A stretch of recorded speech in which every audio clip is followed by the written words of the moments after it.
সারথি রে, মায়া সীতা কেটেছিল পুত্র ইন্দ্রজিৎ, আর আমি সাক্ষাৎ সীতাকে কেটে করবো খন্ড খন্ড।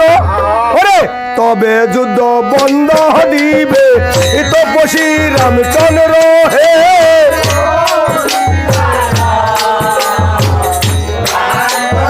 শুনো, আমার লঙ্কা শূন্য,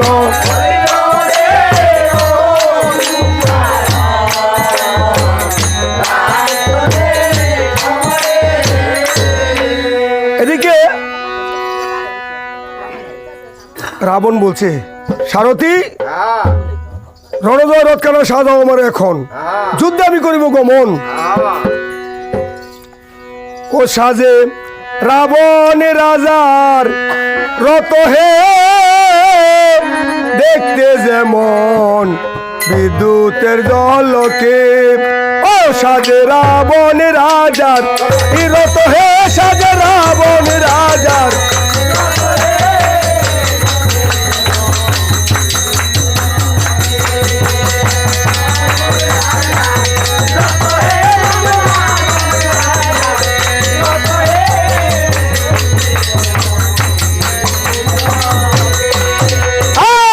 সাজো সাজো সাজো বলে ওরে গেল সারা,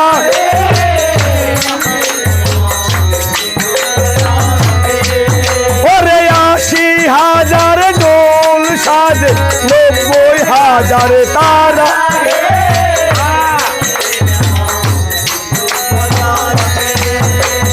আর সাজো সাজো সাজো বলে ওরে গেল সারা হে।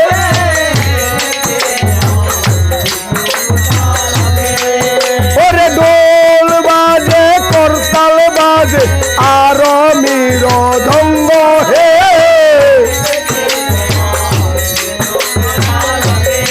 ও সাজে রাবণ রাজার,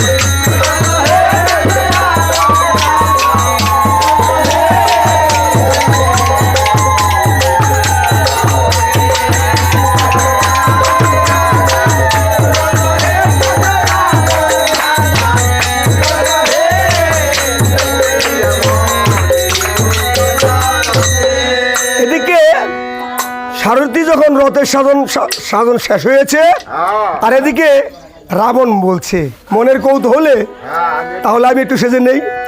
ওরে সাজন বজন বল সাজিতে লাগিল হে,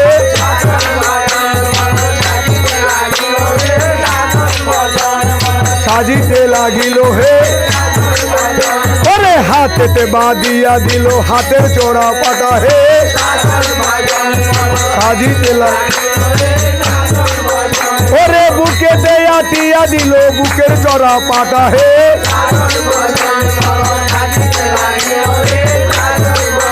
ওরে পায়েতে আটিয়া দিল পায়ের অনুপুর হে।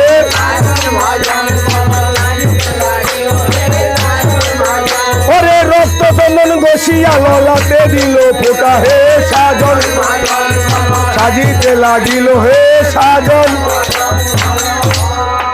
এমনি ভাবে রাবণ রণসাজে সজ্জিত হয়ে যে নাকি রথে দিয়েছে পা, আর দৃষ্টি করেছে আর রথের নিশান যেন উল্টা ঘুরিতেছে, আর বলেছে সারথি, সারথি রে, শুভ লগ্নে আমি করেছি গমন, আজকে কুলক্ষণ দেখিবারে পাই। কি কারণ? ওহো, ঠিক কথা বলিস তো, আমি তো ভগবতী মাকে স্তুতি করে আসি নাই, তাই ভগবতী মার স্তুতি করতে বসেছে।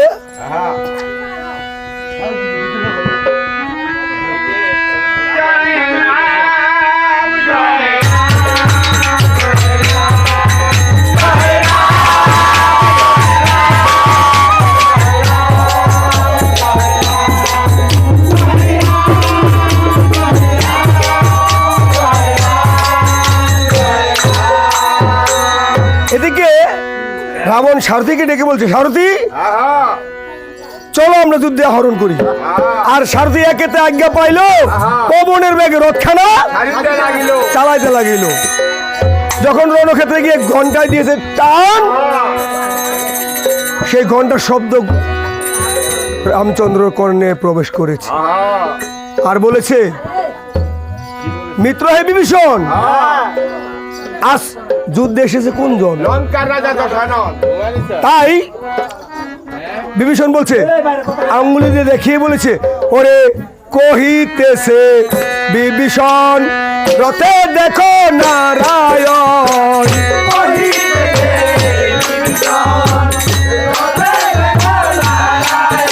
ও কহিতেছে বিভীষণ, রথে দেখো নারায়ণ।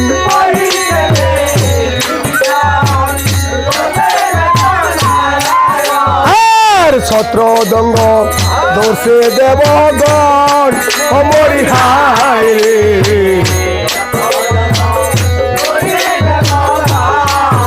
ও তারে তকু বুদ্ধি কেন, পরের নারী আনে কেন?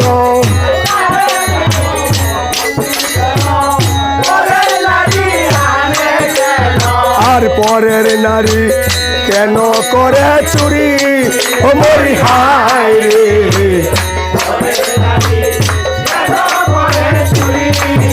ও আমি যে রাবণের জম, রাখবো না তার পরাক্রম।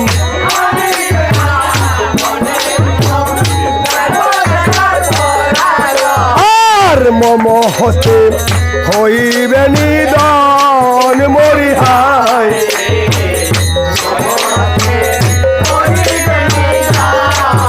ও দশ বলে 10টা মণি, দিব্য যেন রাম দিল মণি।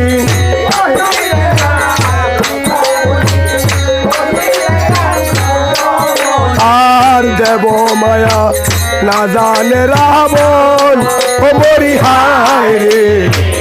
দেব মায়া না জানে রাবণ। আর এদিকে রামচন্দ্র বলছে, বিভীষণ বলছে, প্রভু গো, গতকাল রাবণের জ্যেষ্ঠ পুত্র ইন্দ্রজিৎকে নিধন করেছে ভাই ঠাকুর লক্ষণ। আমার মনে হয় তার প্রতিশোধ নেওয়ার জন্য রাবণ নিজে এসেছে যুদ্ধে। আর এদিকে রামচন্দ্র বলছে, মিত্র হে বিভীষণ, তুমি আমার ভাইকে তুমি দেখে রেখো, আমার ভাইকে তোমার কাছে আমি অর্পণ করে দিয়ে যাই। আমি যতক্ষণ পর্যন্ত যুদ্ধে থেকে না আসি, এতক্ষণ পর্যন্ত আমার ভাইকে ধার খুলো না। এই কথা বলে যখন রণক্ষেত্রে রামচন্দ্র উপস্থিত হয়েছে, আর এদিকে রাবণ দৃষ্টি করে চায়, দুর্বাদল রামরূপ যেন দেখিবারে পায়। আর রাবণ সেই স্তুতি ভক্তি শুরু করেছে, হরি হে আমি কিসের দোষী,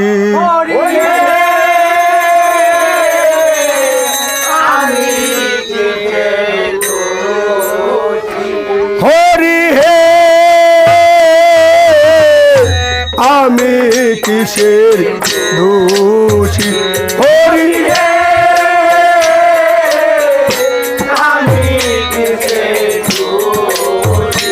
আর পাঠায়াছ আসিয়াছি, যেতে বলে তো আর আছি।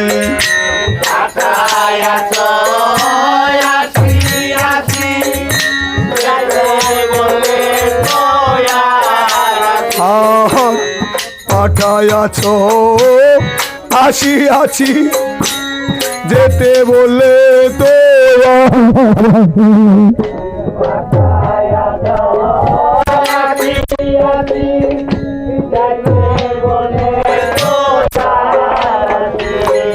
বসাইতেছ নাচিতেছি দয়াল, বসাইলে বসি।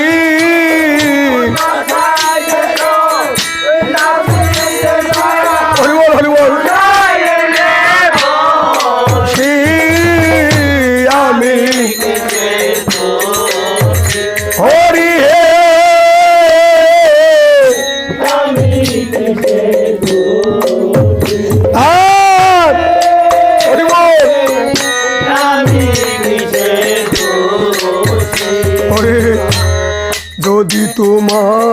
তোমার সুবিচারে দোষী ভাব দুরাচারে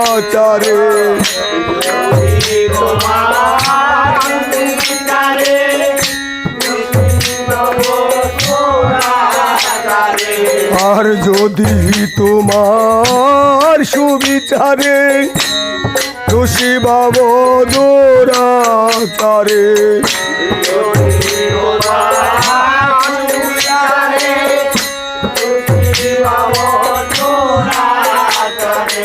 আর পাঠাইয়া দাও দীপান্তরে দয়াল বৃন্দাবন কি কাশী আমায়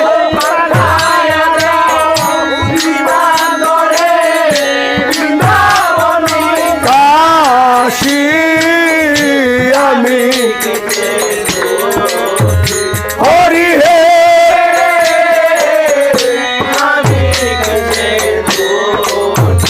আর টাকা পয়সা জমা যত কথা পুত্র গেতি গোত্র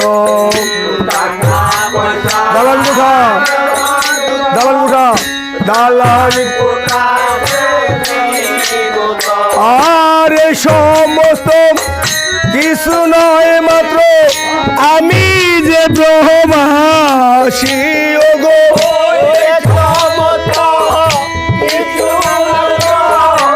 আমি যে ব্রহ্মাসী আমি কিসের দোষ হরি হে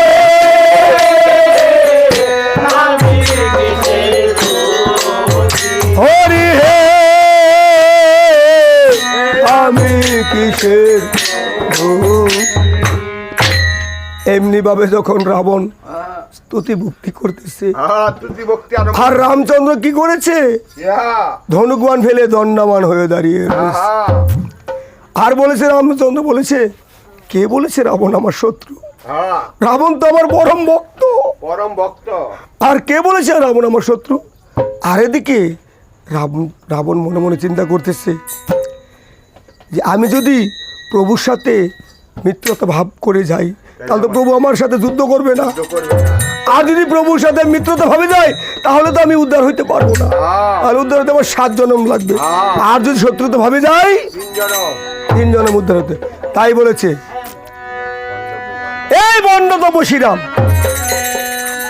তুমি সামান্য একটা ক্ষত্রিয় হয়ে আমি ব্রাহ্মণের সন্তানে তোমার কাছে আমি মনে করো স্তুতি ভক্তি করতে এসেছি আর এদিকে রামচন্দ্র বলছে দেখতে পাটার কাণ্ডটা তোর বাহুতে কত শক্তি আছে আরে টেপারাম তুই আমার বাহুতে কি শক্তি দেবি আমার বাহুতে এই শক্তি ধরি তোর মতো টেপারামকে আমার ভাই বোন লোক পিষে মারতে পারি এ বলে অযুদ্ধ বাদিল রে তাক তাকে দিন দিন তাক রণ জয় মা দল রে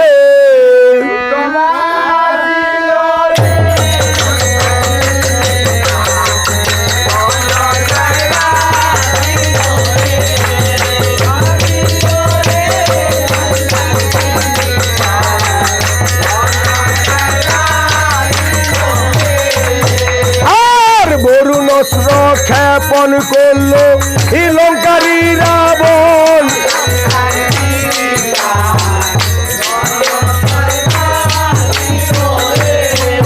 পরে বায়ু অস্ত্র দিয়ে রামচন্দ্র করছে নিবারণ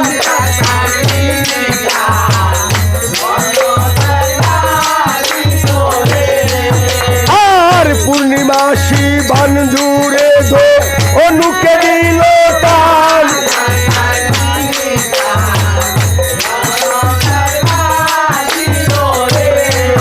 ওরে অশ্বখানা চলছে যেমন বজ্রের সমান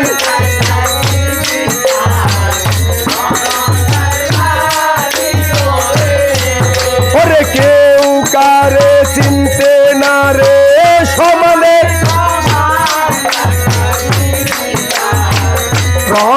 জয় মা এদিকে যুদ্ধে কেউ কাউকে পরাস্ত করতে পারছে না কি হলো ড্র আর এদিকে রাবণ দৃষ্টি করে চায় তার রাক্ষস সেনাগণ যেন 10-এ 20-এ 30-এ নিধন হইতেছে, তাহা দেখিবারে পায়। আর এদিকে রাবণ বলছে, ও রাক্ষসগণ, তোমরা তো প্রায় মরতেই বসেছ, তাহলে তোমরা মারা যাওয়ার আগে পূর্বে আমার একটু উপকার করে যাও।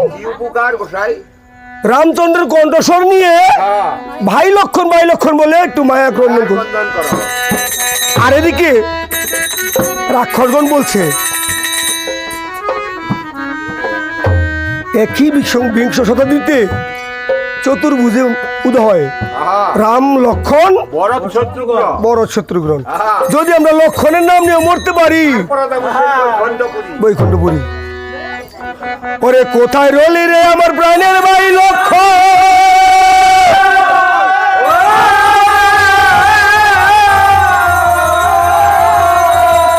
ওরে রাক্ষসের হাতে বুঝি আমার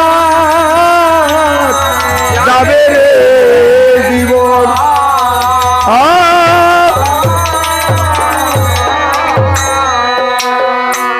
যখন রাক্ষসদের মায়া ক্রন্দন লক্ষণের করণে প্রবেশ করেছে, এদিকে লক্ষণ বলেছে, বিভীষণ মিত্র, বিভীষণ, ওই বুঝি আমার দাদা বিপদে পড়েছে।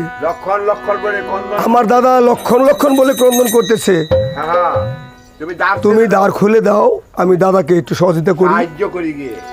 আর এদিকে বিভীষণ বলছে, ঠাকুর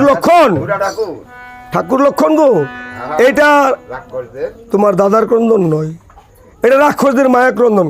রাক্ষসদের মায়া ক্রন্দনের দেবতারাও বুঝতে পারে না, দেবতারাও ভুলে যায়। তাই যখন এ বলে স্থির করেছে, আবার এদিকে, ওরে কোথায় রলি রে আমার প্রাণের ভাই লক্ষণ,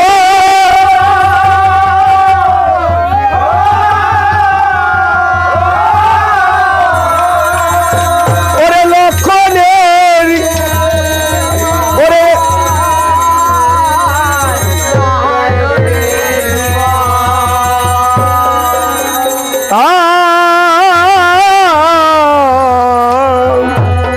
যখন আবার লক্ষণের করণে সেই রাক্ষসদের মায়া ক্রন্দন পৌঁছিয়েছে, প্রবেশ করেছে। আর এদিকে বলছে তুমি কথা কই, এদিকে বলছে, মিত্র হে বিভীষণ, তুমি আমার দ্বার খুলে দাও, আমি দাদাকে সহযোগিতা করতে যাবো, দাদা অবশ্যই বিপদে পড়েছে। আর এদিকে বিভীষণ বলেছে, খুড়া ঠাকুর গো, যিনি নাকি বিপদ বঞ্জন হরি, তার আবার কিসের বিপদ? এটা রাক্ষসদের মায়া ক্রন্দন। ও বুঝেছি, জাতিতে তুমি রাক্ষস তো, তাই ভারতী কার্য করতে সাধন, তাই প্রভুর বড় পদে নিয়েছে শরণ। আর এদিকে মিত্র বিভীষণ বলেছে, খুড়া ঠাকুর গো, এমন বিপদ সময় তুমি একটু এমন কটুবাক্য কেন বললে? তুমি কি জানো না প্রভু? তুমি কি ভুলে গেছো পূর্বের কথা ঠাকুর? যেদিন রণে কোনো প্রকারেই নিধন করতে পারছিল না, তরুণী সেনকে কোনো প্রকারেই নিধন করতে পারছিল না, তুমি কথা বললে আমার উল্টাপাল্টা হয়ে যায়। তখন আমি বলেছিলাম, প্রভু গো, এই দুষ্ট এইভাবে নিধন হবে না, আমার কথা ধরো, তোমার ধনুকে বৈষ্ণব বস্ত্র যোজন করো। যখন নাকি ধনুকে বৈষ্ণব বস্ত্র যোজন করে ছেড়ে দিয়েছিল, আর তরুণী সেনের বিখণ্ডিত মাথা পড়ে জয় রাম বলে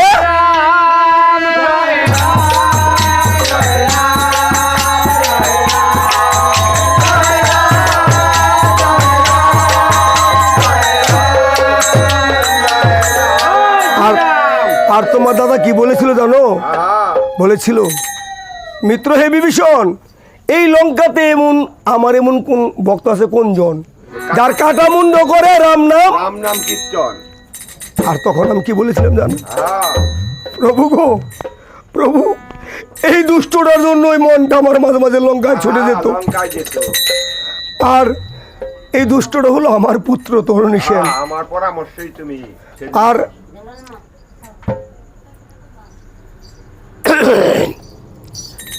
এই দুষ্টটা হলো আমার পুত্র তরুণী সেন। আর তোমার দাদা কি বলেছিল জানো? মিত্র হে বিভীষণ, তুমি এমন একজন বষ্টপুত্র আমাকে দিয়ে করালে নিধন, আর তুমি বলছো আমাকে ভাতৃকার্য করতে সাধন প্রভুর পদে নিয়েছি শরণ। হ্যাঁ, যাও ভাই, আমি দ্বার খুলে দিলাম, তুমি যাও, তুমি যুদ্ধ আহরণ করো। আর এদিকে লক্ষণ কি করেছে? এদিকে লক্ষণ কি করেছে? রামচন্দ্রের পশ্চাতে দাঁড়িয়ে তীক্ষ্ণ তীক্ষ্ণ বাণ নিক্ষেপ করতেছে। যখন তীক্ষ্ণ তীক্ষ্ণ বাণ নিক্ষেপ করতেছে, আর এদিকে রাবণ বলছে,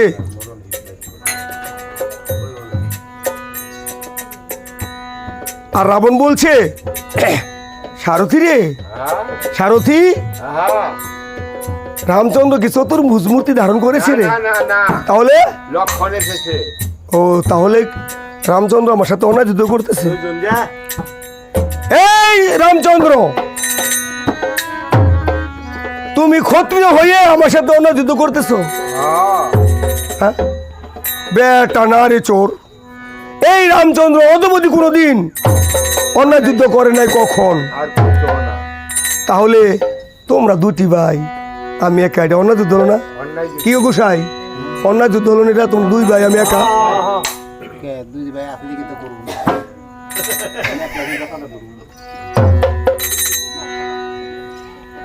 আর এদিকে রামচন্দ্র দৃষ্টি করে চায় প্রাণের ভাই লক্ষণ যেন পশ্চাতে দাঁড়িয়েছে তা দেখিবারে পায়।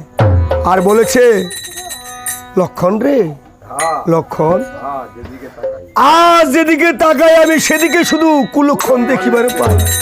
ভাবে বুঝতে পাই আজ বুঝি রাবণের হাত থেকে তোমার নিস্তার নাই। ঠিক আছে ভাই, এসেছো যখন তুমি করো রণ, আমি অন্তপুরে করিলাম গমন। আর এদিকে গান গাইতে, এদিকে রাবণ বলছে, রাবণ বলছে, আবার তুমি কে হে? আমাকে তুমি চিনো না? না, ওই তোমার বোন শূর্পণখার নাসিকা ও, তুমি আমাকে চিনো না? তোমার বোন শূর্পণখার কর্ণ নাসিকা ছেদনকারী রামের ভাই লক্ষণ, হাতে লক্ষণ, পায়ে লক্ষণ।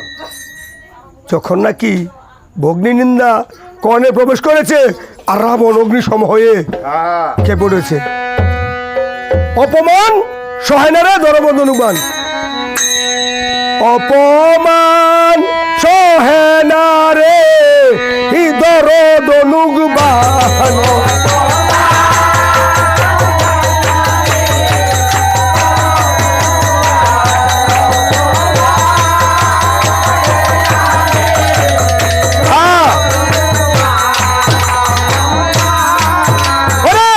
কথায় কথায় বলা বলি বেজে গেল রোজ,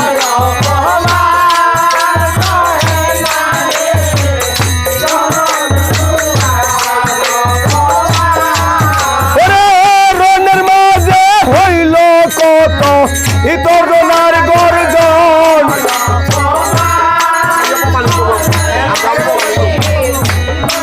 দনুবান অপমান। এদিকে যখন লক্ষণ ছিল 7.5 তাল মূর্তি, আর রাবণ ছিল 30 তাল মূর্তি। লক্ষণ যখন তীক্ষ্ণ বেগে ভার নিক্ষেপ করে, সেটা আস্তে আস্তে গিয়া,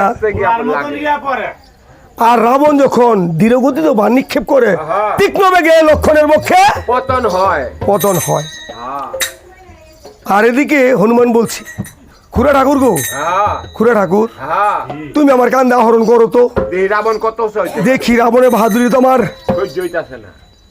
যখন খুড়া ঠাকুরকে কাঁধে নিয়ে রাবণ, ওরে 40 তাল মূর্তি হয়ে সম্মুখে দাঁড়ালো,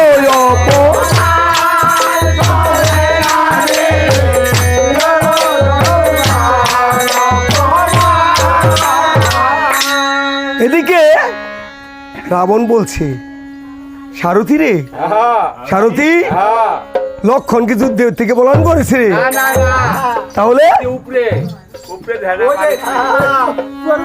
আচ্ছা, দেখতো বেটার কাণ্ড কারখানা। ওই বেটার কি কোনো আকাল ফাঁকাল নেই রে?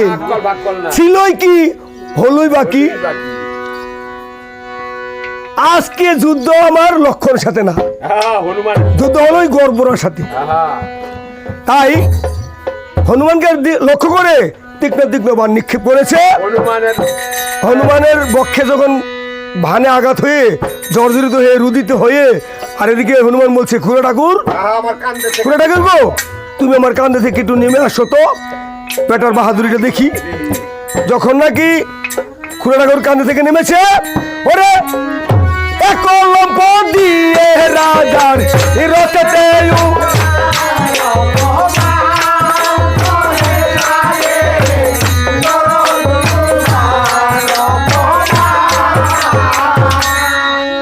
এদিকে রাবণ বলছে, সারথি, সারথি রে, আজকে কি ভূমিকম্প হচ্ছে রে? না না না, তাহলে ভূমিকম্প। ও এমনি এদিকে দৃষ্টি করে চাই, গড়পড়া বানর তোমাকে যেন কোথায় দেখেছি মনে হয়। আমার ছিল না, আমার ও। ছিল না, এই বেটা, ওই যে তুই আমাকে চিনিস না? আমাকে চিনিস, আমার পিতা পবন দেবকে চিনিস? বেটা চিনিয়ে না চিনিস বেটা, চিনিয়া না চিনিস বেটা, তুই বড় চতুর। ওরে বীর হনুমান আমার নাম তোর, এ বাপের ঠাকুর।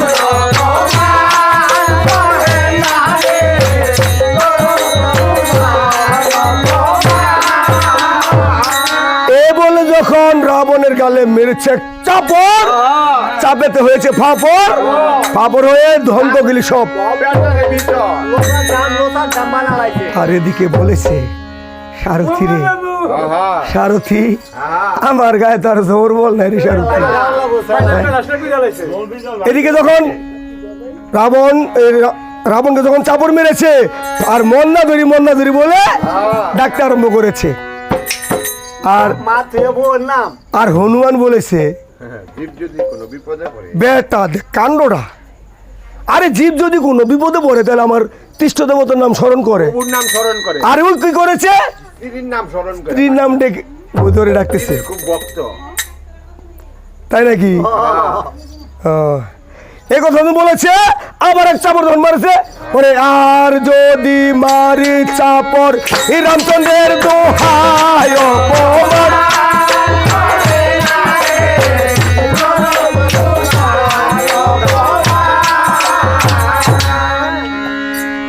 যখন নাকি এবার রামচন্দ্রের দোহাই দিয়েছে, আহা, আর হনুমান কি বলেছে, আহা, দিলি তো বেটা, আহা, আমার প্রভুর নামে দোহাই দিয়ে আমাকে আটকে দিয়েছিস, তা না হলে আজকে বেটা তোরে একের বাপ ডালাইতাম। এমনিতে বাবা ডাই, আবার বলে বাপ ডাইব। আচ্ছা,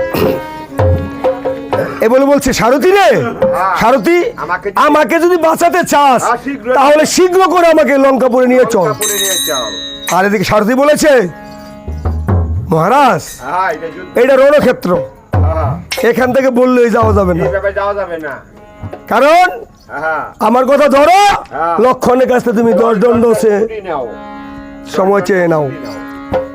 আর বলছে, লক্ষণ, আহা, লক্ষণ, আহা, আমাকে 10 দণ্ড না, সময় দাও, না, যাওয়া যাইবো না। আমার তুনে তো অস্ত্র নাই। আমার কাছে হাওলাত নাও। লঙ্কা রাজা দশরথ অন্যের অস্ত্র যুদ্ধ করবে কখন? আহা, আচ্ছা লক্ষণ, তোমার কাছে আমি একটা প্রতিজ্ঞা করে যাই, কি প্রতিজ্ঞা? আমি অথবা আমার কোনো প্রেরিত অস্ত্র যদি এই 10 দণ্ড সময়ের ভিতরে না আসে, তাহলে আমার সপ্তমপুর যেন নরকগামী হয়। তথাস্তু। তাইলে যেমন যায়, ছুটি না গো তো। আর এদিকে যখন একেতে সারথি একেতে আজ্ঞা পাইল, পবনের বেগে রথখানা, আর রথে বসে আহা, রাবণ বলছে, আহা, আমি যখন যুদ্ধে এসেছিলাম আহা, আমার বদন ছিল চন্দ্রবদন, আচ্ছা, অনেকটা দাঁত নাই, একেবারে লোসার দাম হলো। আমি আমার এই এই মুখ আমি দাঁত পরা মুখ নারীরে দেখাইতাম না। রানী মন্দাধরীকে দেখাবো না, ও অনারে পান বিষ, আমি গিয়ে অনাহারে প্রাণ বিসর্জন দেব। সবাই দাঁত পরা মুখ দেখাইতাম না। এদিকে রাবণ রথে থেকে নেমে গিয়ে রুশ মন্দিরে ঢুকে দরজাখানা লাগাই দিছে আটকে দিয়েছে। আর এদিকে রানী মন্দাদরী দৃষ্টি করে চায় রথ যেন খালি তাহা দিতে পায় শূন্য ঢালায় আর বলছে সারথি রে আহা সারথি আহা আমার প্রাণনাথ কি যুদ্ধ থেকে আসে নাই রে। না না বাপিছে আর এদিকে এদিক সেদিক দৃষ্টি করে চায় রুশ মন্দিরের দরজাখানা যেন আটকানো বন্ধ দেখা তা দেখিবারে আহা পায়। হ্যাঁ বুঝেছি, এই ঘরে আমার প্রভু পারো না আমার প্রাণনাথ রয়েছে। গিয়ে ডাকতেছে পারো না কে বলছে? প্রাণনাথ, আরে ও প্রাণনাথ। রানী গো, আমি যদি এক কথা বলতে যাই আর কথা সিরিপ কইটা যায় তাহলে 10 কথা আমার মুখে বল্লর বল্লর করে। আমি এই করেছি বোন, এই দাঁত মোড়া মুখ আমি তোমাকে দেখাবো না। আমি অনাহারে পান বিসর্জন কইরা দিমু ও প্রাণনাথ, আত্মহত্যা মা তুমি কি জানো না আত্মহত্যা মহাপাপ? আহা তুমি এক কাজ করো, তুমি কপারটা খুলে বাহিরে হয়ে আসো, তোমার জন্য আমি একটা অভ্যর্থমান রেখেছি। আমি মোবাইলে তুই তুই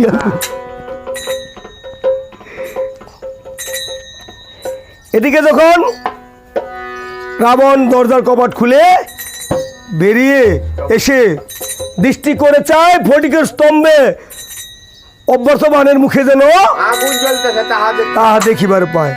আর বলেছে, রানী গো, আহা রানী আহা তুমি একটা স্ত্রী লোক হয়ে হ্যাঁ। এমন ধারণস্ত্র কোথায় পেলে? আমার বাবা বিবাহের সময় যৌতুক দিছিল, ও আগে তো সোনা গয়না ছিল না, এইটাই আমার বাবা তাহলে শক্তিশালীর তো বৃত্তান্তটা কই? হ্যাঁ সত্য যুগে ছিলেন হরি, তেতে রাম ধনুকদারি। এই বাড়িতে বেবি দিদি এই রাম নাম গান শুনে 200 টাকা করিলেন দান।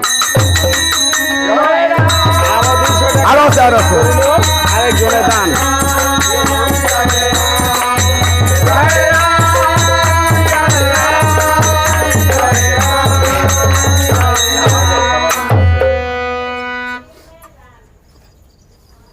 মানিকগঞ্জের থেকে আগত আমগ বাস্তির জামাই 500 টাকা তার গান শুনে রাম নাম শুনে করলো দান।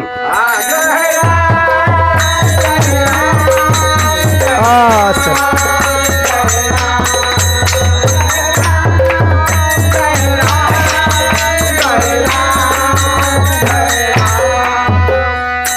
ইসাবুরা হইতে আগত আহা এই বাড়ির মেয়ে আহা ভেবিরানি তার নাম আহা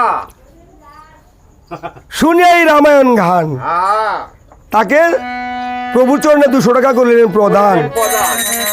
আমি প্রভুর কাছে এই প্রার্থনা করি ওনার শঙ্খ সিঁদুর যেন বজায় রাখে। সেই পরে কই, একবারে কই, সময় যায় না।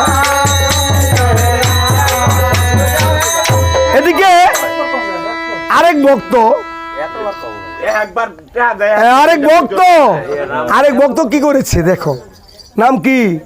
নাম ছাড়া নাম ছাড়া এক ভক্ত শাস্ত্রে দেখিবারে পাই ডান হাতে দান করলে তো বাঁ হাতে না জানে, তাহা সত্যই প্রমাণ।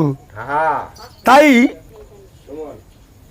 এই ভক্তকে আমি এই আশীর্বাদ করি, যে মনোবাসনা নিয়ে আমাকে দান করে এই টাকা এই প্রভুর চরণে দান করেছে তার মনোবাসনা পূর্ণ করে দেন রাম জলাধর হরি হরি। আরেক ভক্ত আমার বাবাজি এইবারই এই বাড়িরই জামাতা আমাদের দুলাল চন্দ্র সরকারের জ্যেষ্ঠ জ্যেষ্ঠ মেয়ের জামাই শুনিয়া রামায়ণ গান আহা সন্তুষ্ট হলো তার মনোপ্রাণ। আহা তাই প্রভুর চরণ আমি প্রভুর চরণে এই আশীর্বাদ করি, এই প্রার্থনা করি প্রভু যেন ওনার মনোবাসনা পূর্ণ করে। রাম জল- সেই রাম জলধর হরি এলাকা জয়রাম।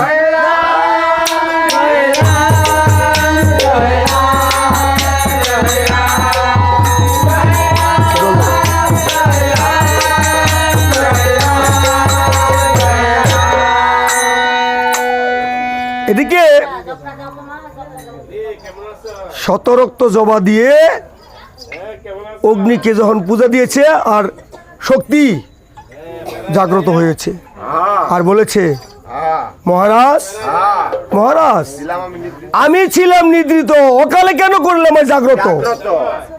আমাকে কোথায় জ্ঞাপন করবি? মহারাজ গো, হ্যাঁ আমাকে তুমি কোথায় ক্ষেপণ করবে? হ্যাঁ। আমাকে যদি তুমি সাগরে ক্ষেপণ করো, সাগর শুকায় বালুর চর হয়ে যাবো গা। আর যদি পর্বতে ক্ষেপণ করো, পুরা ছাই হয়ে যাবো গা।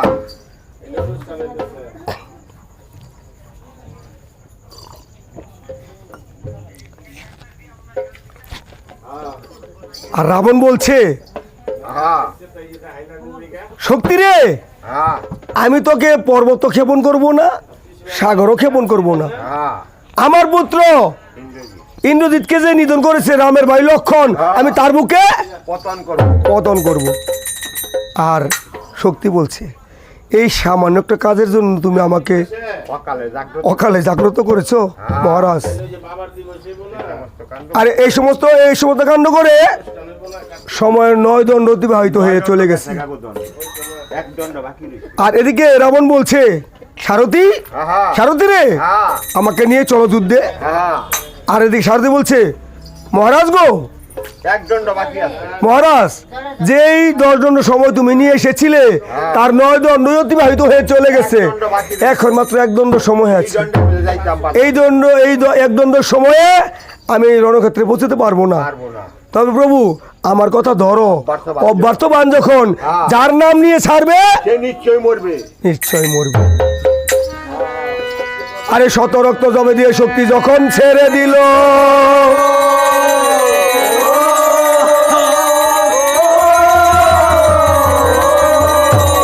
ওরে ঘুরিতে ঘুরিতে শক্তি আকাশে উড়িল।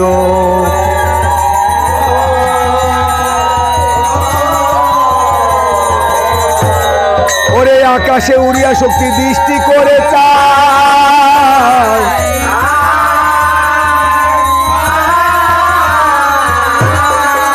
ওরে দুর্বাদল রামরূপ তখন দেখিবার পায়।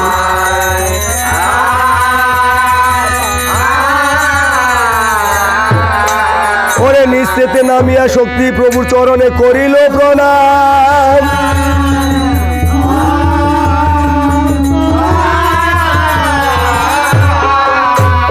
আর প্রভু বলছে, শক্তিরে তোর সিদ্ধি মনস্কার।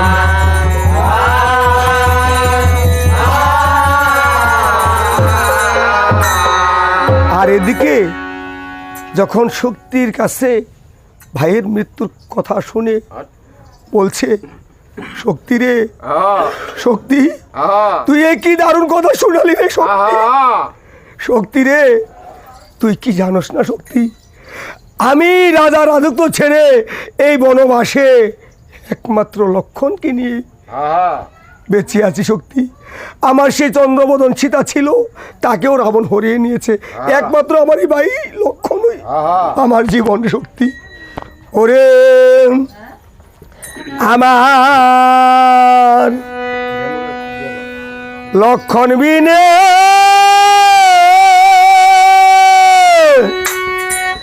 আর তো লক্ষণ নাই রে। ও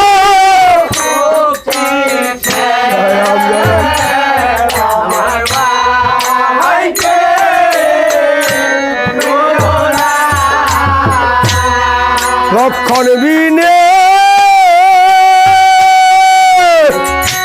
আর তো লক্ষণ নাই রে।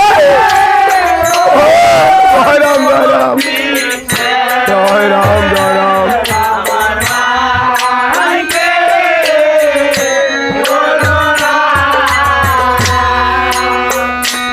ওরে তিনটি মায়ের চাটি রে রাতা,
জয় রাম জয় রাম।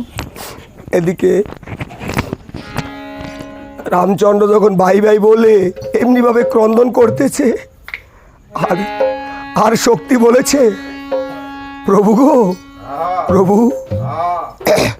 তুমি আমাকে না জেনে না শুনে যখন তুমি আশীর্বাদ দিয়ে ফেলেছ, এখন যদি আমি লক্ষণের পক্ষে পতন না হই, তাহলে যে রাম নাম তোমার বাক্যটা মিথ্যে হয়ে যায়। প্রভু প্রভু, তোমার কাছে আমি এই প্রতিজ্ঞা করে যাই, আমি একটা সোলার সমতল হয়ে লক্ষণ ঠাকুরের পক্ষে পতন হব। আর যদি আমি পূর্ণ তেজের পতন হই, তাহলে লক্ষণের একটা অংশ তুমি খুঁজে পাবে না, পাবে না। এই বলে শক্তি গিয়ে আকাশে উড়ে গিয়ে লক্ষণের মাথার উপরে গিয়ে বলছে, লক্ষণ লক্ষণ, তুমি মৃত্যুর জন্য প্রস্তুত হও এখন। আমি যে তোমার ভবনীলে সাঙ্গ করতেছি। আর এদিকে লক্ষণ দৃষ্টি করে চায়, মাথার উপর যে দারুণ শক্তি ঘুরিতেছে, আর বলতেছে, মন মন রে, কার জন্য বসে রয়েছি মন?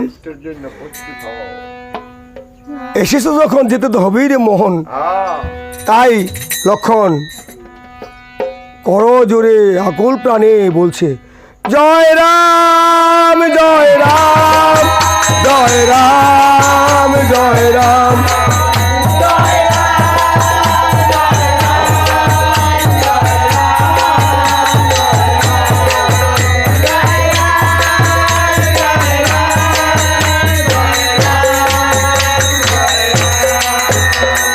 এদিকে স্বর্গ বসে দেবতারা জল্পনা কল্পনা করতেছে যে এমনি ভাবে যদি লক্ষণ ঠাকুর রাম নাম স্মরণ করে, তাহলে তো শক্তি আর পতন হইতে পারবে না।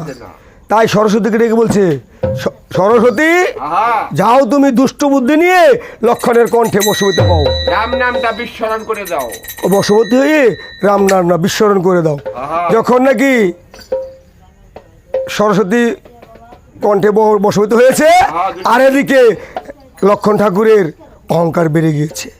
আর গিয়ে বলেছে, আমি কেন বৃথায় করতেছি ক্রন্দন? আমার অস্ত্রে, আমার ওজনে যে অস্ত্র আছে, আমি একসাথে দাঁড়িয়ে যুদ্ধ করতে পারি 60,000 বছর। যখন এই কথা বলেছে, আর অমনি শক্তি পতন হয়েছে। যখন শক্তি পতন হয়েছে, লক্ষণ ধুলাতে পড়ে ছটপট ছটপট করতেছে। আর এদিকে যখন শক্তি পতন হয়েছে, এদিকে লক্ষণ ঠাকুর পড়ে ধুলাতে পড়ে ছটফট ছটফট করতেছে। আর এদিকে যত আছে পাত্র মিত্র, ভানর ভাল্লুকগণ সবাই মিলে করতেছে ক্রন্দন। আর রামচন্দ্র এসে দেখে বলছে, এদিকে রামচন্দ্র এসে দৃষ্টি করে চায়, লক্ষণের বক্ষ দিয়ে যেন পাতাল দেখা যায়, তা দেখতে পায়। আর এদিকে রামচন্দ্র বলেছে, এদিকে কেউ কেউ শক্তিকে খোলার আর সাহস করতেছে না। যখন শক্তিতে ধরে দিয়েছে টান, 3 খণ্ড হয়ে শক্তি হাতে এলো। শক্তি খান 1 খণ্ড ফেলে দিল সাগরের জলে, পড়েছে শোষক মাঝের লেজে। আরেক খণ্ড ফেলে দিল খুঁড়ে, আরেক খণ্ড ফেলে দিল কর্মকারের ছুরিতে। নিচু কুলে শক্তিকে জন্ম দিয়ে আর বলেছে, লক্ষণ রে লক্ষণ ভাই, তুই কেন শুয়ে আছিস রে ভাই? বাইরে লক্ষণ কেন শুয়ে আছিস? তাই করজোরে ক্রন্দন করছে, ওরে তোর জন্য প্রাণ কাঁদে রে ভাই, চল দে রে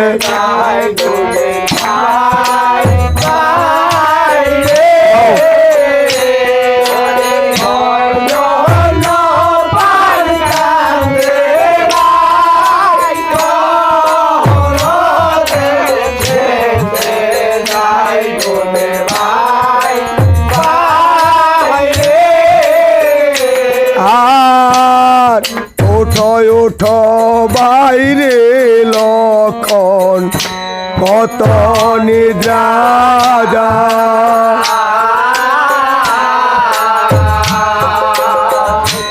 ওঠো ওঠো বাইরে লক্ষণ এই কত নিদ্রা যায়। ওরে কুলে বসে দাদা বলে একবার ট্রাফিক প্রয়োজন।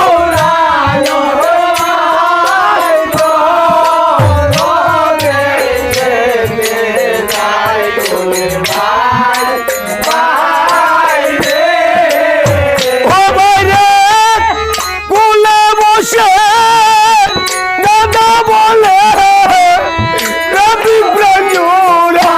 ওরে ভাই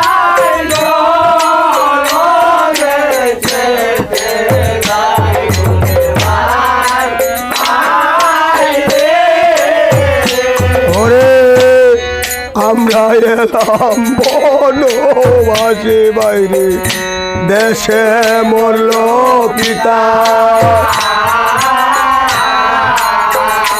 ওরে আমরা এলাম বনবাসে বাইরে দেশে মরল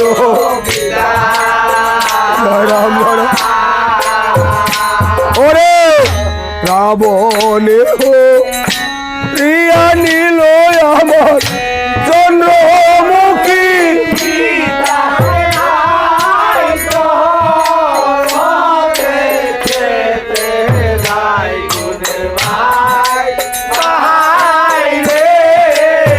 ও বাইরে রাবণে হো প্রিয়া নীল চন্দ্রমুখী সীতারে ভাই।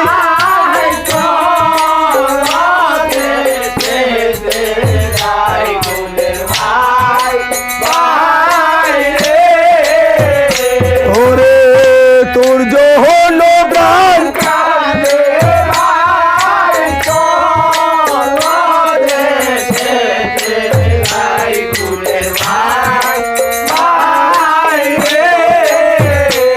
আর সীতা মরলে সীতা পাবো আমি এ প্রতি গড়ে গড়ে।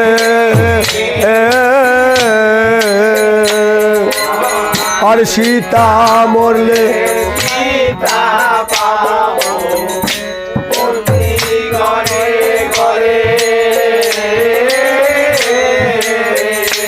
ওরে গুণের ভাই মো রিয়া গেলে রে এই ভাই বলিব।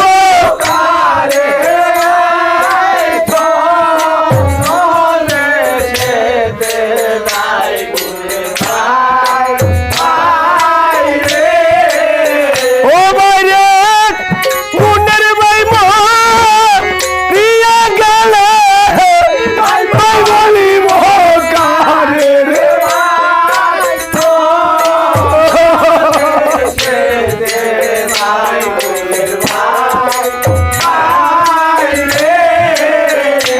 ওরে আতিল বরি আরে মায়ের স্বর্ণ করে দা।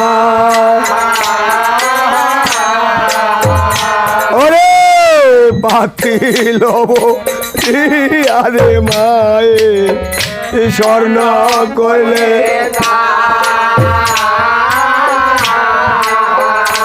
ওরে তথা বিনাম ওরে মায়ের পুত্রের সমান।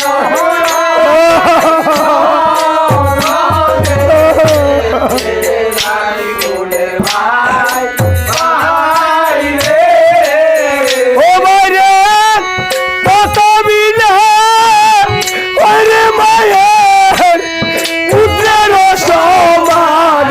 রে ভাই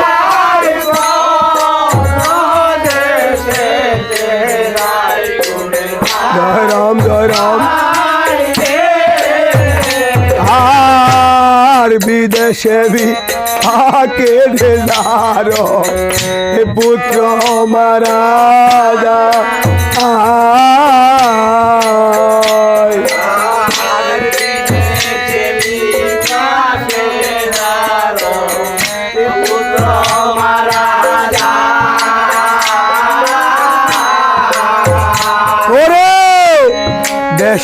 লোকে না জানিতে বাইরে আগে জানে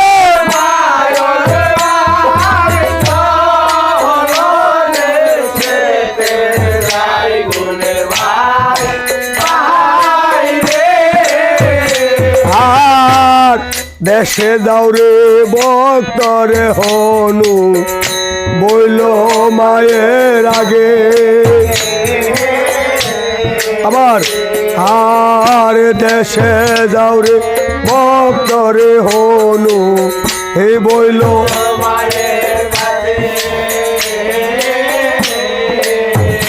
ওরে লক্ষণ বইল শক্তিশালী রে এই রামকে খাইলো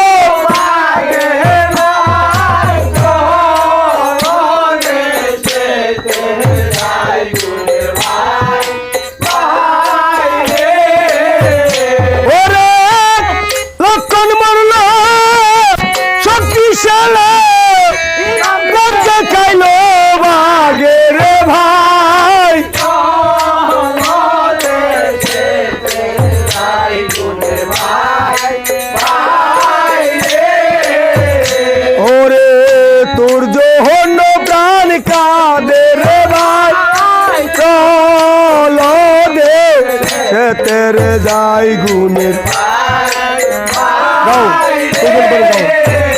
ওরে তোর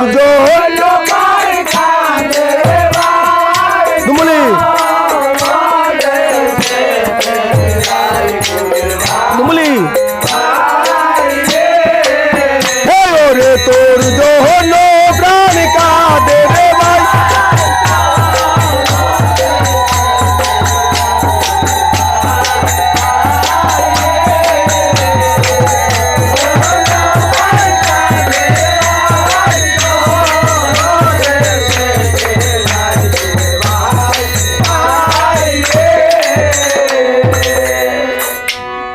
এদিকে রামচন্দ্র যখন ভাই ভাই বলে ক্রন্দন করিতেছে আর এদিকে সুশানবুদ্ধ এসে বলেছে প্রভু গো প্রভু আমাকে একটু দেখতে দাও আমি দেখি ঠাকুর লক্ষণের দেহে প্রাণ পাখি এখনো রয়েছে কিনা তখন সুশানবুদ্ধ যখন নারীতে হাত দিয়ে বলেছে প্রভু গো ঠাকুর লক্ষণের দেহে এখনো প্রাণ পাখি রয়েছে আমাকে যদি 4 প্রকার ঔষধ এই রাত্রির মধ্যে এনে দিতে পারো তাহলে আমি ঠাকুর লক্ষণকে পুনরায় সুস্থ করতে পারবো কি কি ঔষধ অস্থি সঞ্জীবনী বিশল্য করণী মৃত সঞ্জীবনী ও সুবর্ণ করণী ওষুধ আছে কোথায় গন্ধমাধব পর্বত কতক্ষণের পথ 18 বছরের পথ হলো না আমার প্রাণে ভাই লক্ষণকে আর সুস্থ করা এই জগতে আমার এমন কোনো বান্ধব কি আছে যে এই এক রাত্রে ওষুধ এনে দিয়ে আমার ভাইকে প্রাণদান করবে আর এদিকে ভক্ত হনু বলছে গিয়ে প্রভুর চরণে প্রণাম করে বলছে প্রভু গো তুমি সামান্য একটা বিষয় নিয়ে তুমি ক্রন্দন করতেছ প্রভু তোমার আশীর্বাদে তুমি যদি আমাকে আশীর্বাদ করো দাসেকে তাহলে তোমার কৃপায় এই শক্তি ধরি 18 বছরের পর আমি 18 বার আর রামচন্দ্র বলছে হনু রে হনু সারা ভক্তে করে বলে রে রাম নাম আর আমি করি শুধু বলে হনুমান বাবা যাও আর এদিকে হনুমান কি বলেছে প্রভু গো আমি যদি ওষুধ এনে দিতে পারি তুমি তো তোমার ভাইকে ফিরে পাবে রাম জলধর হরি আমার কি লাভ হবে ওরে ওরে সীতাকে করব ওরে লক্ষণকে করব গলার মালা সীতাকে করব দাসী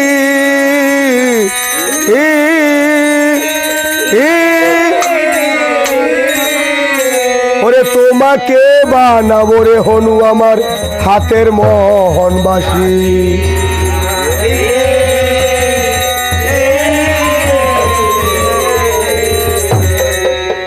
এদিকে হনুমান বলেছে প্রভু গো প্রভু আমি একটা বনের পশু তুমি কিভাবে আমাকে গোলকধামে নিয়ে যাবে আর প্রভু গোলকধামে গেলে কি হয়? লয়ে প্রাপ্ত হয়ে যায়, জীবের আর আসা যাওয়া হয় না। প্রভু গো, হ্যাঁ জীবের যদি আর আসা যাওয়াই না হয়, হ্যাঁ। তাহলে আমি তোমার ভক্তদের সম্মুখে বসে কিভাবে তোমার রাম নাম কীর্তন শুনবো প্রভু? তবে রাম নাম শ্রবণ করবো, কিভাবে শ্রবণ করবো প্রভু? আর তোমার চরণ ভজনই আর তোমার চরণ বদল। এদিকে ওরে দিক দিক তোমার গোলকধামের বৈকুণ্ঠের মুখে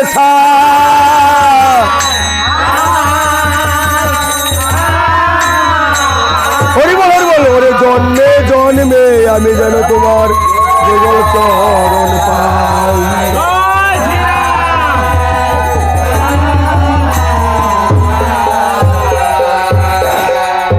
এদিকে এদিকে হনুমান বলছে আমাকে আশীর্বাদ করো। ওষুধের পত্রা বলে দাও। হ্যাঁ তাহলে ওষুধের পত্র শোনো। হ্যাঁ প্রথম সিঙ্গার আছে অর্ধত নির্মাণ, হ্যাঁ। দ্বিতীয় সিঙ্গার আছে মহাদেবের স্থান, মহাদেবের স্থান, তৃতীয় সিঙ্গারে ব্যাঘ্র ব্যাঘ্রপালে পাল, চলে পালে পাল, হ্যাঁ। চতুর্থ সিঙ্গার আছে আলু আর পিয়াজ, শালুকার শিয়াল, হ্যাঁ। পঞ্চম সিঙ্গার আছে উদয় শশধর, ষষ্ঠ সিঙ্গার আছে 3 কোটি গন্ধর্বদের ঘর, গন্ধর্বগণ। আর সপ্তম সিঙ্গার আছে হ্যাঁ নদী খরতল, নদীর দুই ধারে আছে ওষুধ বিস্তর। আছে ঔষধি বিস্তর। নীল রঙ। নীল বর্ণ পাতা তার, পিঙ্গল বর্ণ লতা, হ্যাঁ স্বর্ণ বর্ণ ডাটা তার, পিঙ্গল বর্ণ ডাটা। ডাটা। যাও বাবা যাও। আর এদিকে হনুমান প্রভুর চরণে প্রণাম করে হরি বল। ওরে শ্রীরামের পদ দুলি মস্তকেতে নিয়ে হনুমান চলিল রে ধীরে।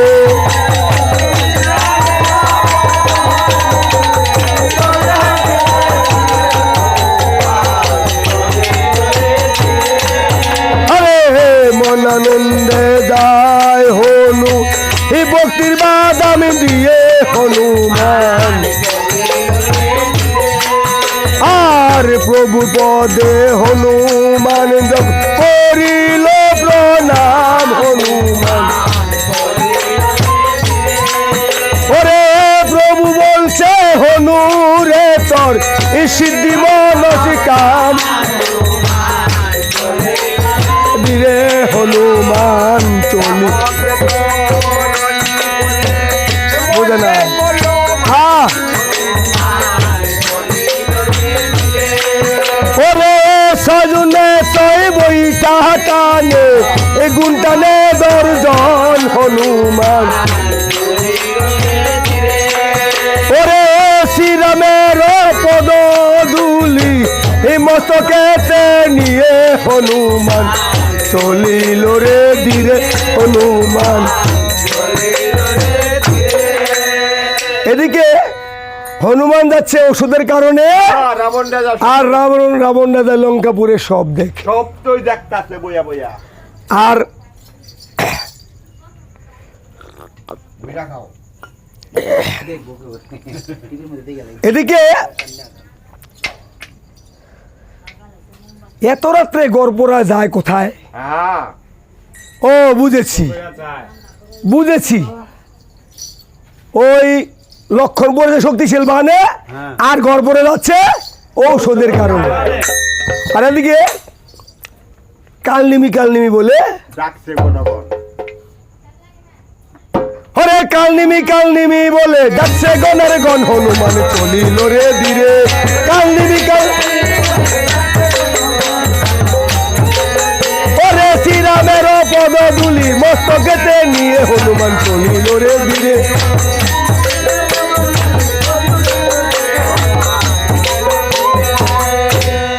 এদিকে কালনিমি এসে বলেছে কিরে বাগিনা হ্যাঁ এত রাতে স্মরণ করেছিস কি কারণ? কার্য উপস্থিত হয়েছে। কি কার্য? ওই যে রামের ভাই লক্ষণ পড়তে শক্তিশাল মানে আর গড় পোড়া যাইতেছে ঔষধের কারণে। তুমি যেভাবে পারো সেই গড় পোড়া রেখে মারো।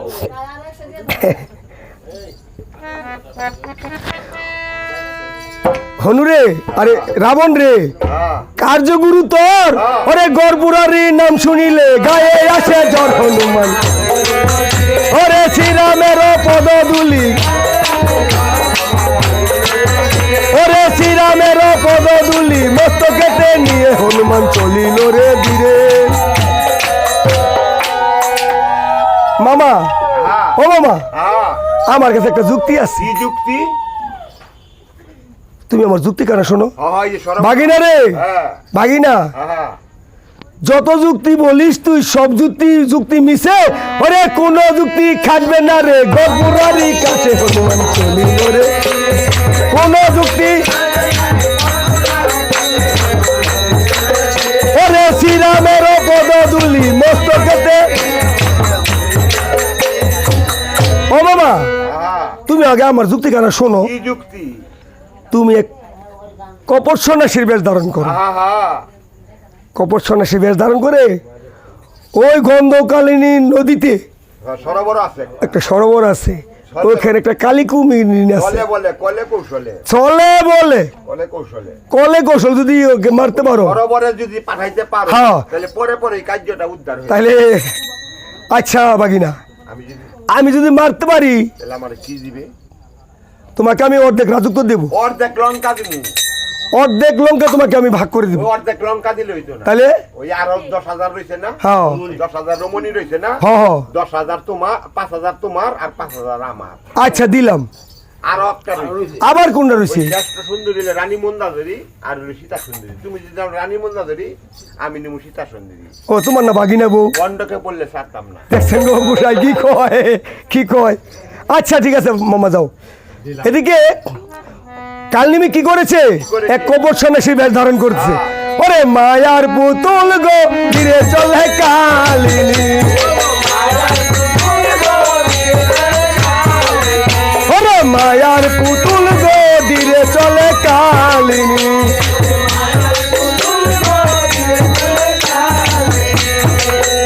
এদিকে কালিমা আর কি করে জানো? কি করছে? মুখে বললো লম্বাদারি, হ্যাঁ। বুকের উপর বলে ওরে হাঁটিতে চলে না ছটকটায়া লরি গো ধীরে চলে।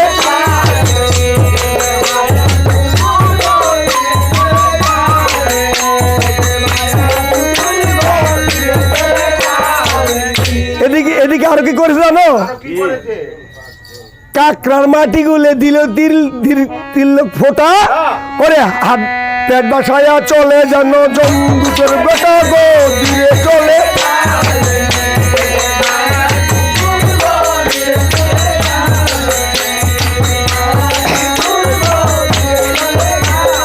এদিকে আরো কি করেছে জানো? তাল গাছে জটা ছিঁড়ে মালা পড়লো গলে, ওরে চকুল ডায়া বসলো গিয়া এক বৃক্ষের তলে গো ধীরে চলে কালিনী। ওরে চকুল ডায়া বসলো গিয়া এক বৃক্ষের তলে গো ধীরে চলে। সেজে মায়ার পুর। এদিকে যখন কালনেমি বসে আছে, তুমি এটা বুঝতো না। এদিকে যখন কালনেমি সন্ন্যাসী বেশ ধরে গন্ধমাদম পর্বতে গিয়ে বসে হ্যাঁ, কাইনে চাই হ্যাঁ, ওই যে বেবি দিদি কালো জানি কথা কয়, হ্যাঁ। মানে কাইনে চাইতেছে যে দেখে হনুমান আসে কিনা। যখন হনুমান আসতেছে তখন বলতেছে এ হনু হনু রে বাবা নেও ফল খাও ফল এই খাও। বেটা, ফল খা মুজুরের কথা। তুমি জানো না রামের ভাই লক্ষণ পড়তে শক্তিশাল বানে, আর আমি যাইতেছি ঔষধের কারণে। যতক্ষণ পর্যন্ত সুস্থ করবার না পারি ঔষধই না, ততক্ষণ পর্যন্ত বেটা ফল তো দূরের কথা, এক গেলে জলও গ্রহণ করতাম না। হনু রে, হ্যাঁ, আমার আশ্রমের বিধান কি জানো? তোমার আশ্রমের আবার কি বিধান? আমার আশ্রমে এসে যদি কেউ অনাহারে উপবাসে যায়, আচ্ছা। তাহলে আমার কাছ থেকে পাপ নিয়ে যায়। কোন কোন ভাগ্যের ফলে জানি রাম সীতার চরণ দর্শন করি, আর আজকে এই পুণ্যের ফলটা দিয়ে যাবো বেটারে। এই বেটা কি করণ লাগবো? এদিকে অঙ্গুলি দিয়ে দেখাই দিয়েছে ওই, আর এদিকে এদিকে হনুমান কি বলেছে? কি বলেছে? ও ঠাকুর, হ্যাঁ, ঠাকুর গো, হ্যাঁ, আমার একটা বিধান আছে। কি বিধান? আমি স্নান না করে কিছু সেবা করি না। এক গেলের জল ছুই না।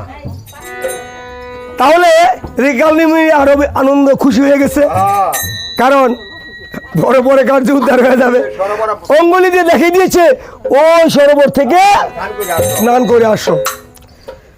যখন হনুমান সরোবরে গিয়ে নেমে তীর্থ দেবতার নাম স্মরণ করতেছে, তারক ব্রহ্ম রাম নাম তারক ব্রহ্ম রাম নাম করতেছে, আর এদিকে জলে কুম্ভীরিনী পায়ে এসে জড়িয়ে ধরেছে। ধরেছে যখন পায়ে এসে জড়িয়ে ধরেছে লাঠি মেরে পাশে এক লাথি দূরে চলে গেছে। এদিকে আবার যখন সে তারক ব্রহ্ম রাম নাম জপ করতেছে, আর এদিকে আবার জড়ায় ধরছে আবার যখন জড়িয়ে ধরেছে আর বলেছে জলে কৃমি ক্ষণিক বিলম্ব করে ক্ষণিক বিলম্ব করো তুমি, তারক ব্রহ্ম আমি তারক ব্রহ্ম রাম নাম না জপে নেই আমি। এদিকে 50 যোজন লেজ ঠেকানা লম্বা করে আর একটা ধাপ করে ফেলে দিয়েছে শুকনা, শুকনায় ফেলে দিয়েছে। সুন্দর একটা বলের মতন হয়েছে, উঠে দেখে একটা বলের মতন তখন বাম হাতের কনিষ্ঠ আঙ্গুল দিয়ে একটা অপারেশন করছে, মানে সিজার করছে। তখন এইখান থেকে বেরিয়ে এক সুন্দরিনী কন্যা আকাশে গমন করেছে। খাবাদা অমনি খাবাদা ধরে এক এক ছিলে তুমি ছিলা বা কি বিরিনি হলো বা কি, বানাইলাম হ্যাঁ? একটা বল, আবার ওখানে তুমি হয়ে গেছে একটা সুন্দরিনী। আবার হ্যাঁ? স্বর্গে গমন করতাছ।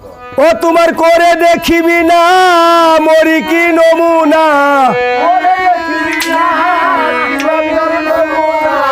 কোথাকার ঠিকানা কার কামিনী তুমি কে গো, ও তুমি কে গো, ওরে কে গো তুমি পর্দে।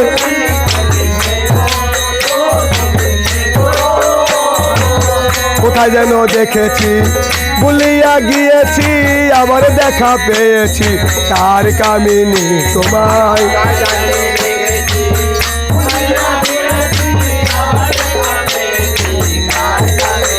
তোমার নাই কি বন্ধু ভ্রাতা, নাই কি দ্রোহিতা,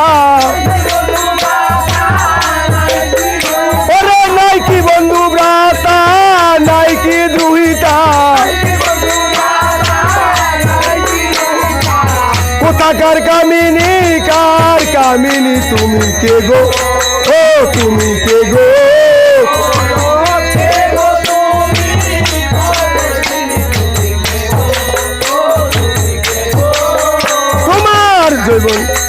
তোমার যৌবন গাছেতে ফুল ফুটেছে, রসবরে হেলে পরে চাল দোকানি আমার।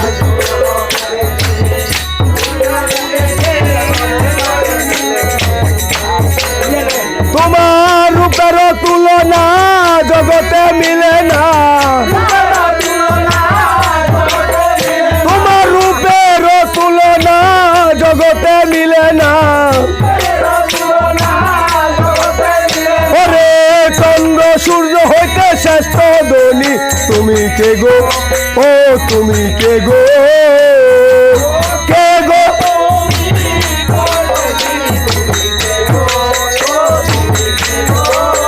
তোমার অরুণ বরণ গৃত বসন সজল নয়ন, তোমার বাঁকা চাহুনি, তোমার গৃত বসন সজল নয়ন তোমার, ও আর অরুণ বরণ।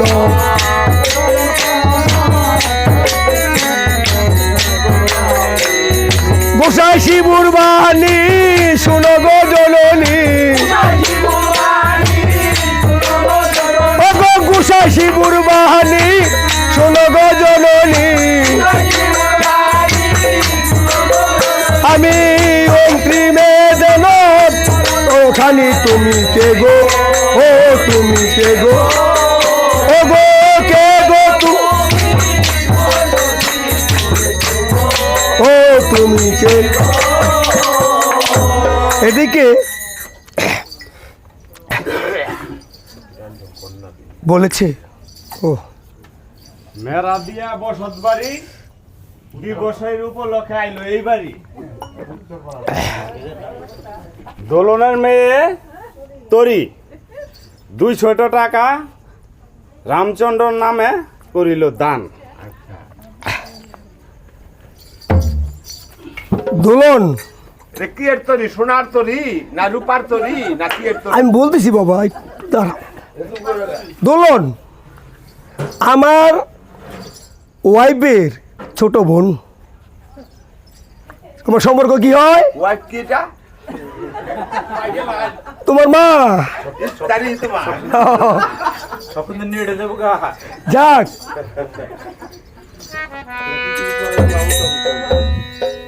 তোরই হইলো আমার মা জননী। শুনিয়াই রামায়ণ গান, হ্যাঁ, সন্তুষ্ট হলো তার মনোপ্রাণ। মনপান। তাই প্রভুর চরণে 200 টাকা করলেন প্রদান। আমি প্রভুর কাছে এই বাসনা করি, উনি যেই বাসনা নিয়ে দান করেছে তা পূর্ণ যেন করে। জয় রাম, জয় রাম।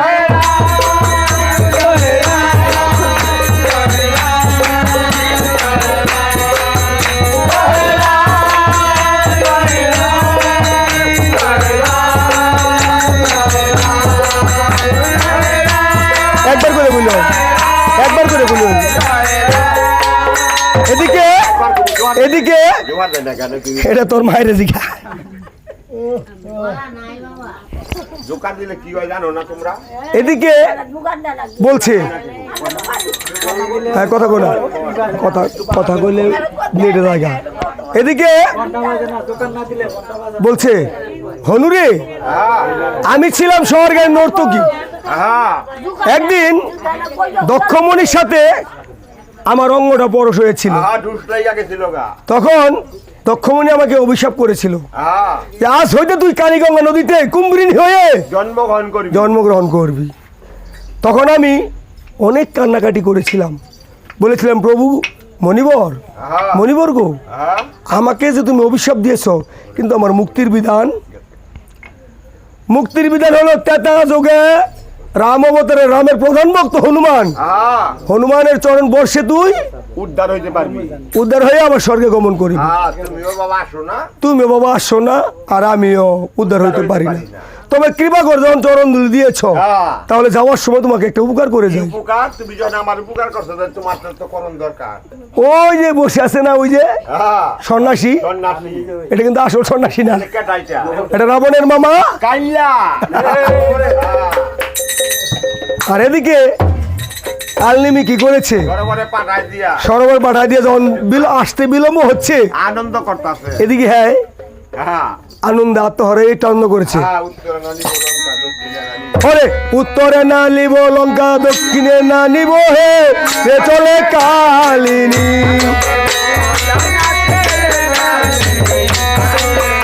ওরে নাচে রে কালিনী, ওরে দক্ষিণে না নিব লঙ্কা, সাগরেরই বড় হে। ওরে উত্তরে না নিব লঙ্কা, সাগরেরই চূড়া হে।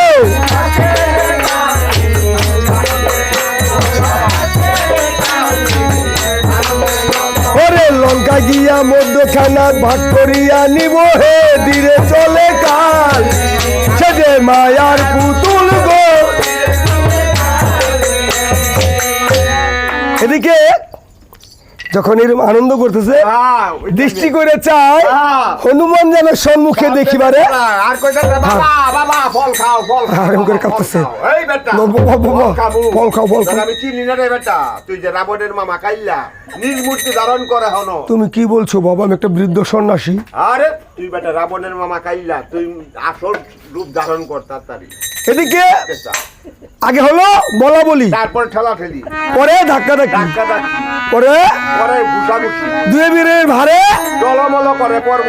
পাহাড় টলমল করে। হ্যাঁ, এই কথা বলে নিবালাও। এদিকে 50 জন লেস্টখানা বড় করে আর একটা বেজে ধাপ করে ফেলে দিয়েছে মন্দাধরীর ঘরের হাইছো। মন্দাধরী গৃহে। হ্যাঁ, আর এদিকে রাবণ আর মন্দাধরী বলছে, রানী গো, কিসের শব্দটা? রাবণ বলছে কি গো রানী, কি জানি কি একটা পড়লো। এই তালকুমড়া পড়ছে নি, হ্যাঁ? তালকুমড়া পড়ছে নি।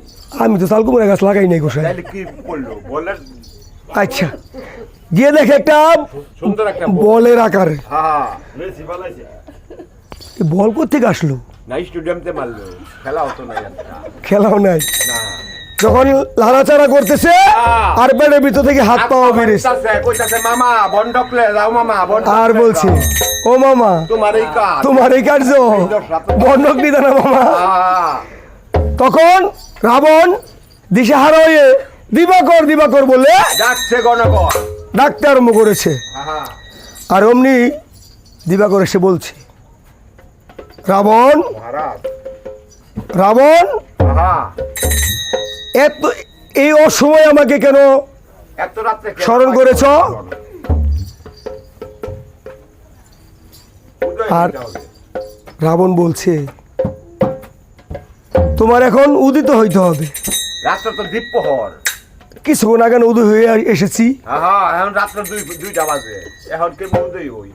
এখন তোমার উদিত হইতে হবে। আর যদি না উদিত হও তাইলে গলা কাটতে গেলাম। বাগা গেলাম। হ্যাঁ যেই কাজী রাজা। তখন রাবণের ভয়ে হ্যাঁ সূর্যদেব গিয়ে উদয়গিরিতে পূর্ব আকাশে গিয়ে উদিত হইতে উদিত হইতে আরম্ভ করেছে।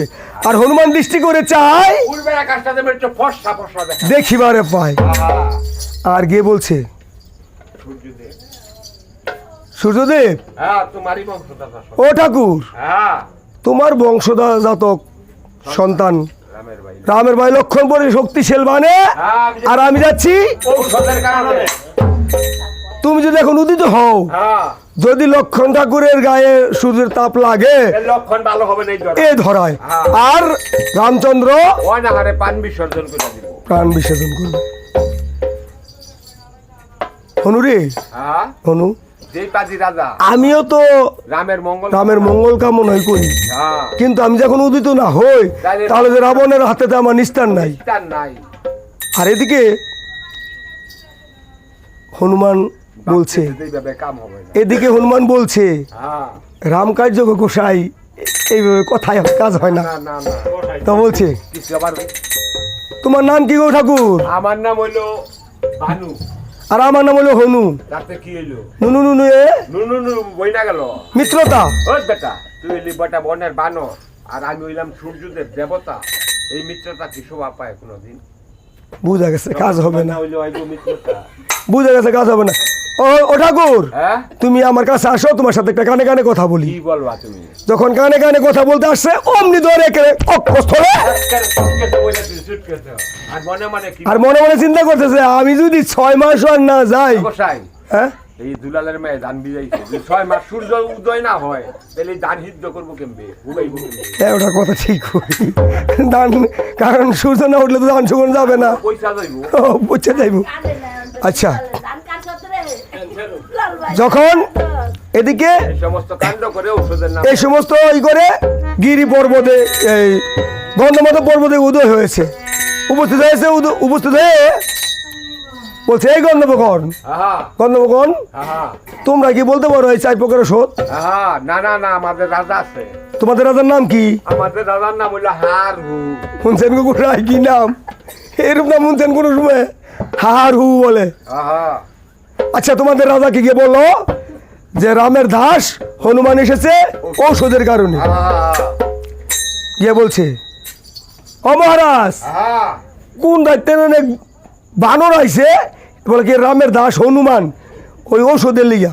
আহা বেটা এখনো সে আসিস, তাড়াতাড়ি গিয়া তাড়াতাড়ি গিয়া মার। হত্যা কর গিয়া। যখন গন্ধর্ব সেনাগণ লাঠি সোটা অস্ত্র নিয়ে আক্রমণ করতে এসেছে, আর তোমার বলতেছে হনুমান বলতে একটা ধর একটা মারে, একটা ধর একটা মারে, এম করতে মারতে মারতে হ্যাঁ। কয়, প্রভু গো রঘুনাথ গোসাই, বেটার আপনি আপনি মরে, আমার কোনো দোষ নাই। এম করতে দে লেজ দিয়ে আর একটা বেজ দিয়ে একে আসারে। কেন যাবার খাতু বানালাইছে লোহেন মিঠাই খাইলাম। আর মনে মনে চিন্তা করতেছে, মনে মনে চিন্তা করতেছে যদি একটা বাঁচাই রাখতাম পানের বই তাহলে তো প্রাণের বই আমার ওষুধের নামটা কইতো।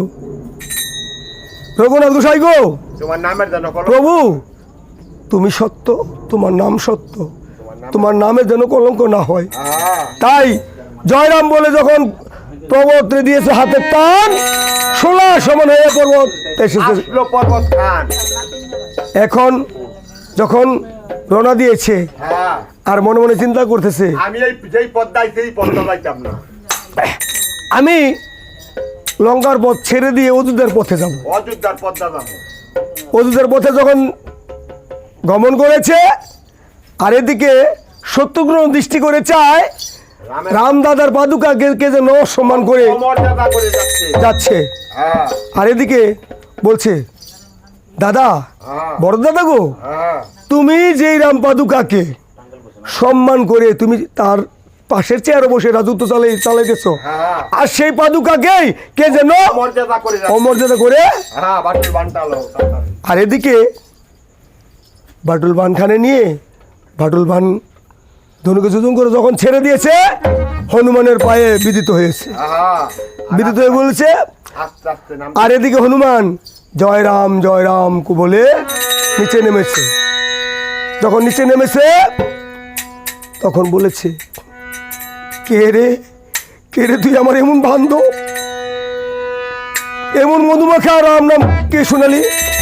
ওরে শোনালে কি মধুর নাম আমার,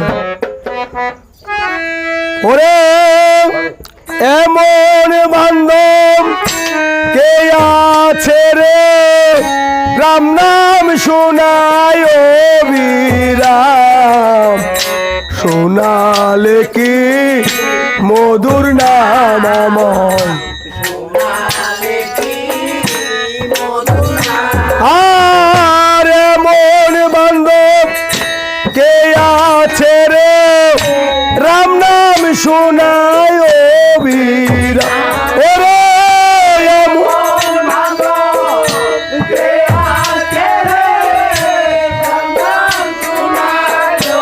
বিরাম, শোনালে কি মধুর নাম আমার।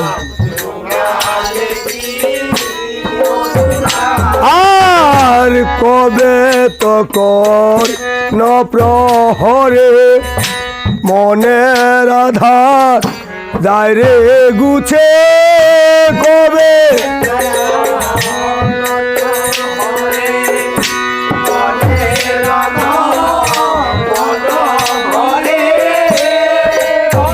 ওরে বলো আবার বলো রে, মধু মাখা রাম নাম, ওরে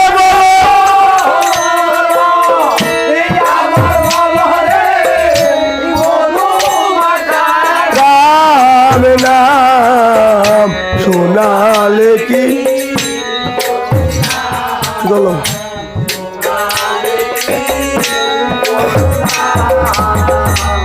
এদিকে হনুমান বলছে, খুড়া ঠাকুর গো, হ্যাঁ, খুড়া ঠাকুর, তুমি আগে কেন বললে না? আমি তোমার ভাই লক্ষণ পরে শক্তিশীল ভানে, আর আমি ওষুধ নিয়ে এই রাস্তা দিয়ে গমন করেছিলাম, হ্যাঁ, তুমি কেন আমাকে নামালে প্রভু?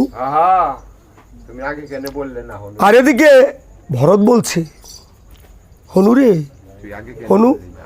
তুই আগে কেন বললি না রে? হ্যাঁ, তাহলে তো আমি তোকে আর এদিকে নামিয়ে সময়টা নষ্ট করতাম না রে। হ্যাঁ, আচ্ছা প্রভু। আর এদিকে ভরত বলছে, হনু তুমি আমার বাটুল বানে বসো, আমি তোমাকে রণক্ষেত্রে পৌঁছে দিই। আর এদিকে হনুমান বলছে, প্রভু গো, হ্যাঁ, আমাকে রণক্ষেত্রে পৌঁছে দিতে হবে না, হ্যাঁ। আমাকে যেখান থেকে নামিয়েছো আমারে সেখানে উঠে দিলে আমি যেতে পারবো। আর আর এদিকে মনে মনে চিন্তা করতেছে, হ্যাঁ, আমার প্রভুর মুখে শুনেছি ভাতৃ অনেক প্রশংসা শুনেছি, ভাইগো অনেক প্রশংসা, অনেক প্রশংসা শুনেছি। গপ সব কই এদিকে আজকে আমি দেখে নিব কে কইরা যামু। শক্তি কার কতটুকু। যতটুকু ওজন ছিল পর্বত, আরো 7 পর্বতের সমান ওজন হয়ে বানের উপরে বসেছে। হ্যাঁ, আর ভরত করছে বিশ্বমিত্র ঠাকুরের নাম জপ করে, বান যখন ছেড়ে দিয়েছে সেখানে পৌঁছেছে। আর হনুমান বলছে, প্রভু যে প্রশংসা করে আসলে তো কারোর থেকে কেউ কম না, নাকি গোসাই? রম না কেউ থেকে হ্যাঁ। কম না। তখন যখন রণক্ষেত্রে উপস্থিত হয়েছে, এদিকে পর্বত দেখে চেরে বানর গঙ্গিলি দৌড়ে ধরতে গেছে। আর হনুমান বলছে, কত কষ্ট করে আমি নিয়ে এসেছি, তোমরা এসে ধরতে। যখন ছেড়ে দিয়েছে চেরে বানর যা নিয়ে দৌড় শুরু করেছে। আর এদিকে রামচন্দ্র কি করেছে, কনিষ্ঠ আঙ্গুল দিয়ে যখন পর্বতখানা ধরেছে, 16 সমতল হয়ে মাটিতে বসেছে। নিচে গমন করেছে। আর এদিকে শোষণ বৌদ্ধকে বলছে যাও ওষুধ নিয়ে আসো। আর শোষণ বৌদ্ধ বলছে হ্যাঁ, প্রভু গো আমার তো একা ভয় হয়, কারণ জঙ্গলের ভিতরে হ্যাঁ, বনের ভিতরে আগর বাগর দেখা কোন- যায় যে হাফ কত হাফ চাপ আছে, ভাগ ভাগ আছে, এগুলো আমার শিখাই দিল। লাগাইতে বলে। তো এখন হনুমান বলছে এ শোষণ বৌদ্ধ হ্যাঁ, আমি অগ্রভাগে যাচ্ছি, তুমি আমার পশ্চাতে আসো। আমার পিছে পিছে আও। তখন গিয়ে ঔষধ তুলে নিয়ে বলছে প্রভু গো আমার তো আর একটা জিনিসের প্রয়োজন। দরকার শিলনুরা হ্যাঁ, আছে কোথায়? এই বন্দা ধরে দিয়ে আছে। লঙ্কাপুরে মন্না জগরির গৃহে। হ্যাঁ, বাবা হনু যাও। প্রভু আমি যেতে পারি, আমাকে একটা বর দিতে হবে। আমাকে একটা বর দিতে হবে। কি বর? আমি যখন যেই বেশ ধারণ করতে চাই সেই বেশই যেন সেই বেশ যেনই আমি ধারণ করতে পারি। তথাস্তু বলে হনুমান যখন গমন করেছে